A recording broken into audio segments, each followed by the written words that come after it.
Bom dia a todos. Nosso projeto é um freio eletropneumático para esmeris. O nosso grupo é constituído por Gabriel Martins, Luiz Miguel Eboli, Matheus Barbosa e por mim, Pedro Tenório. Certo dia notamos que a condição do esmeril de nossa oficina fazia com que ele não parava de girar assim que era desligado. Isso poderia causar algum acidente, não? Vista essa condição, nós pensamos em desenvolver um dispositivo de frenagem para esmeris. Primeiramente, bom dia aí, pessoal. O objetivo do nosso grupo, basicamente, é focado em trazer mais segurança para o operador, né? E através disso a gente teve uma ideia de criar um dispositivo de frenagem eletropneumático para o esmeril.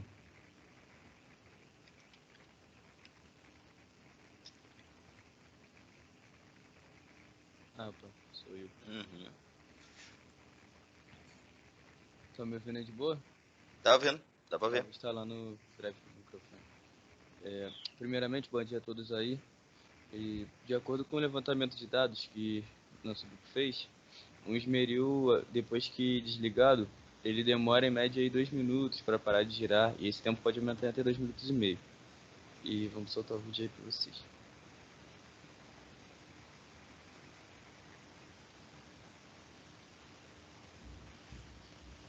Esse vídeo aí, ele ainda foi cortado um pedaço para não ficar tipo enrolando e tal, ficar muito grande. E aí tá o professor lá afiando a ferramenta.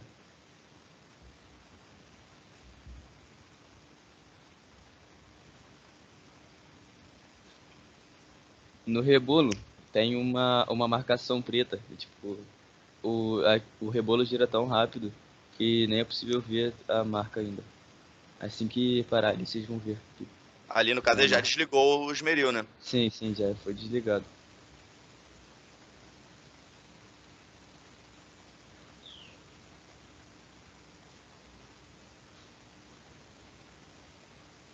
Ali a marca aparecendo.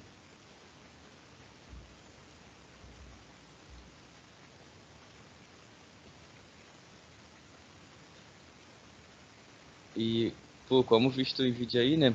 E a média de 4 minutos, né, girando, dependendo do esmeril. Para oficina é muito tempo, inclusive para nós alunos, tanto quanto para os operadores. O próximo slide, amigo.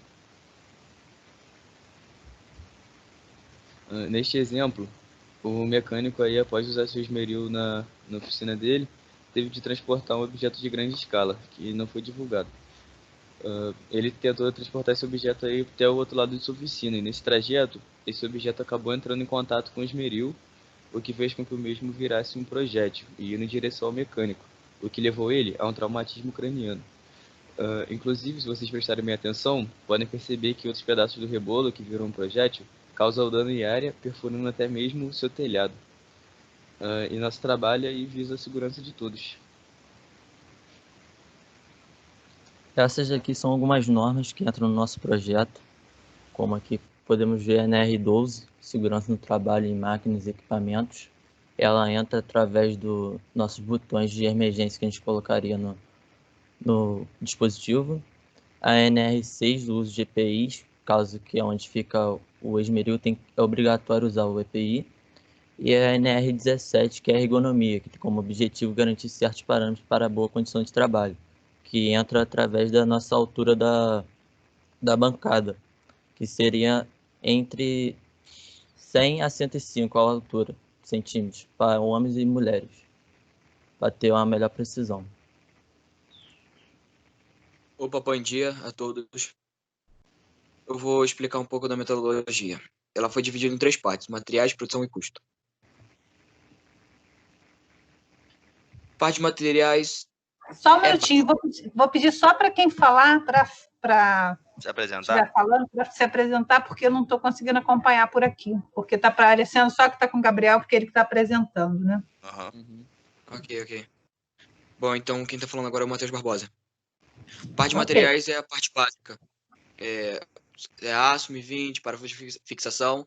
E a parte eletropneumática também é simples. Vamos ser uma válvula direcional 2/5 vias, um pistão pneumático, 2 botões sem trava, um botão com trava, uma contatora 220 volts e uma 24 volts. Sendo que todo o nosso sistema vai ser baseado em 24 volts.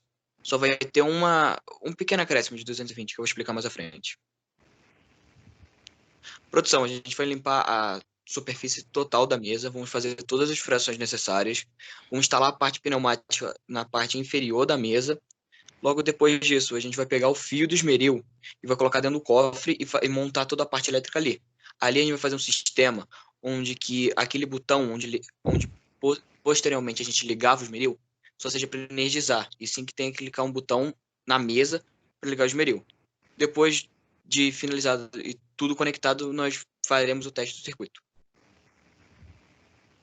Bom, o custo vai ficar em média em R$770. Aí embaixo estão todas as relações de todos os preços, desde a chapa de alumínio até a computadora. Pode passar? Pode. Aí está a parte técnica da parte eletropneumática. Na esquerda a gente pode ver que é a parte pneumática, onde que tem o pistão de dupla ação, tem a válvula reguladora de fluxo, que serve para que o avanço do cilindro seja mais lento, tem a válvula 2/5 vias embaixo, com acionamento do solenoide, que é como se fosse um mecanismo elétrico. Embaixo tem o lubrifio, junto com o compressor. Na parte da direita, a gente tem toda a parte elétrica. Seria as contatoras, os botões com trava, os botões sem trava e as solenoides. Aí funciona tudo. E por meio do programa chamado FluidCine, foi onde a gente fez isso, a gente conseguiu simular antes mesmo de a gente colocar na prática. Agora quem vai apresentar sou eu, Gabriel Martins. Esses são alguns benefícios que o nosso projeto trará para a empresa, que é a segurança, e que ele é aplicável em qualquer tipo de esmeril, mas o maior benefício que a gente tem aqui é a segurança do operário, né? E Agora quem vai apresentar sou eu, Luiz Miguel Éboli. Eu tenho uma pergunta simples a fazer, que um dos instrutores do Senai disse para nossa ajuda de nosso grupo. Quanto custa uma vida? Nosso equipamento traz segurança para os operadores, além de ser um ótimo investimento para a empresa. Nosso projeto visa a segurança de todos, inclusive a de quem trabalha em outro setor. Como eu citei antes, um rebolo, se virar um projétil, pode se direcionar com muita força a qualquer direção, podendo atingir até mesmo alguém que nem trabalha em uma área de grandes riscos. Aí. Bom, como vocês podem ver, aí está o plano de manutenção. O que é isso?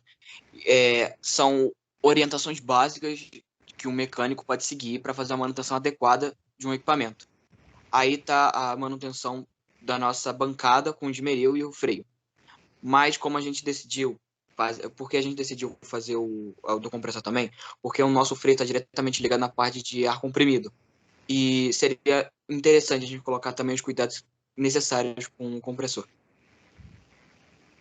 E esse aqui é o nosso checklist. Para quem não sabe, um checklist de manutenção é uma ferramenta que auxilia na checagem de pontos primordiais da máquina, da rotina da manutenção, para evitar danos e etc. O Amos perguntou. Alguém verificou o RPM do esmeril? Pô, a gente estava fazendo um levantamento disso e a gente calculou, eu e o Barbosa, a gente tirou um tempinho lá para calcular e... Eu tenho até uma foto da imagem do RPM entre 3.067 RPM com carga e 3.600 sem carga. Isso aí. Ok. A gente ia tentar fazer umas checagens também, a mais em outros esmeris, mas não foi possível, né, por causa dessa epidemia aí. Eu esqueci de falar, a Dani também está presente na nossa apresentação. Tá, ela entrou rapidinho. Ela chegou a falar com a gente quando ela entrou. Antes de eu entrar. Uhum. Então, gente, eu gostei da apresentação, achei que está bem organizada, bem didática. E se vocês estivessem aqui no Senai, sem a pandemia, vocês conseguiriam colocar isso em prática nos nossos esmeris? Sim. Claro, tá em prática em todos eles. A bancada ideia já era tava essa, pronta, né? Que a ideia era essa, né? Né, ô Barbosa? A bancada onde eles iam instalar os pneus já estava até pronta. Já. Exatamente. Aí a gente ia fazer o nosso projeto, né? Na mesa para demonstrar como funcionaria em todos os outros esmeris. A gente poderia aplicar esse tanto no esmeril ali da parte de robótica, até na parte de usinagem, em qualquer parte. Em qualquer esmeril. Interessante aí que pode ser uma O prática. Gabriel Martins disse, né? O nosso dispositivo de freio é aplicável para qualquer esmeril. Flávio, poderia ser uma prática aí para a turma de mecânico de manutenção, né? Se Deus quiser, eles voltam antes do curso deles se terminarem, poderiam colocar o projeto dele em prática, né? Isso aí. Sim, é uma ótima. Estão escutando? Estamos ouvindo, Flávio. Ah, beleza. Meus parabéns aí, não gostei aí da apresentação, da colocação de vocês. Uma coisa que eu só não consegui entender legal é como que funcionava a parada dele, que eu não consegui entender legal aqui. Explica melhor aquela imagem lá. Aquela imagem lá que tem cilindro, que tem a bancada, como é que você faria isso funcionar? Isso, como é que funcionava? Ali na mesa, a gente vai, no esmeril mesmo, a gente vai virar a chaveta, que antes onde ligava, a gente vai energizar ele. Para ele funcionar, a gente vai ter que clicar no botão verde. Com isso, o que vai acontecer? A gente vai trabalhar normalmente, a gente vai ter até um copinho do lado para resfriar o equipamento, né, que a gente está afiando. Aí, ok, a gente quer desligar. Quando a gente apertar para desligar, o cilindro vai avançar automaticamente com uma peça de sacrifício. Que aí a gente estava estudando até, que a gente estava pensando muito bem em ser um 1020, por aí. Por causa da questão do alumínio, que não pode ser, porque ele vai entupir o rebolo. Aí ele, como eu expliquei lá na parte do desenho técnico, tem uma válvula que é uma reguladora de fluxo, que é unidirecional. O que acontece? Ela está prendendo o ar que tá saindo do cilindro. Assim, o avanço dele vai ficar mais lento.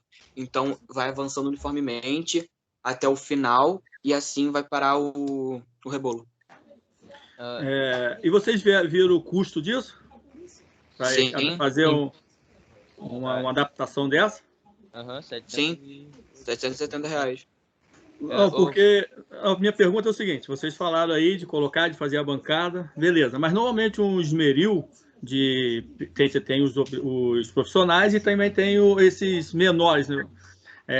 Mais compactos. Se você fizesse essa adaptação toda, não seria assim mais coisas para você poder espaço maior para você ter na sua oficina ou no seu local de trabalho? E eu não sei, o Márcio, como também está acompanhando, acho que ele entende bem mais, né? Não tem nem dúvida sobre isso, que nós temos algum esquema aí que você faz uma parada que é você invertendo o negócio de corrente contínua para alternado, alguma coisa desse esquema aí.